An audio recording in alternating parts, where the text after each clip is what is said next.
অনেক সময় দেখা যায় যে আমাদের মাথায় হঠাৎ করে চমৎকার নতুন, নতুন আইডিয়া আসে। এটা হতে পারে সম্পূর্ণ একটি নতুন প্রোডাক্ট অথবা কোনো একটি ফিচার। বাট অনেক সময় এরকম হয় যে এই আইডিয়াটা আমরা টিমের সাথে শেয়ার করার আগেই নানা রকম রিজেকশন অথবা অবজেকশনের সম্মুখীন হতে হয়। সো আমরা তৈরি করেছি কাউন্টার পয়েন্ট। এটা দিয়ে আমাদের সেই আইডিয়াগুলো আমরা আমাদের টিম মিটিংয়ে উপস্থাপন করার আগেই আমরা ভ্যালিডেট করতে পারবো যে আমাদের বিভিন্ন টিম যেমন sales team, marketing team, design team কিভাবে রিঅ্যাক্ট করতে পারে। সো চলুন আমরা একটা ডেমো দেখে নিই। এখানে চেকিউ প্ল্যানে ক্লিক করব। তারপর এখানে আমরা সিলেক্ট করব কোন পার্সপেক্টিভ থেকে আমরা অবজেকশনগুলো অথবা পয়েন্টগুলো জানতে চাই। যেমন এখানে সিইও অথবা ডিজাইন, সেলস। আমি এখানে ডিজাইন লিড চুজ করছি। তারপর আমাদের আইডিয়া কি সেখানে লিখতে হবে। যেমন ধরুন এখানে build a self service enterprise analytics dashboard for small businesses.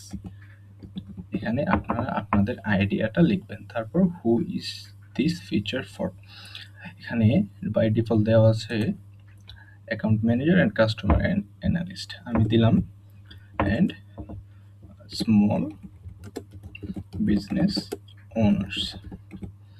তারপর কন্টিনিউ। তারপর বলা আছে what problem does it solve. এখানে বাই ডিফল্ট দেওয়া আছে এটা আপনারা আপনাদের মতো চেঞ্জ করে নেবেন। তারপর বলা আছে what data or feedback supports this. আমাদের আইডিয়াটার পেছনে মোটিভেশনটা কি মূলত সেটাই, এবং ডেটা কি। তো এখানে দেওয়া আছে আপনারা আপনাদের মতো সিলেক্ট করে নেবেন।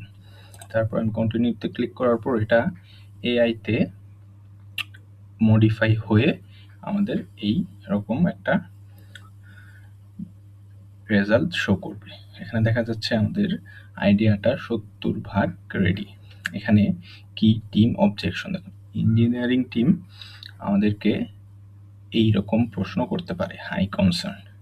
তারপর আমাদের এই আইডিয়াটার রিস্ক এবং অ্যাজাম্পশন হচ্ছে এগুলো।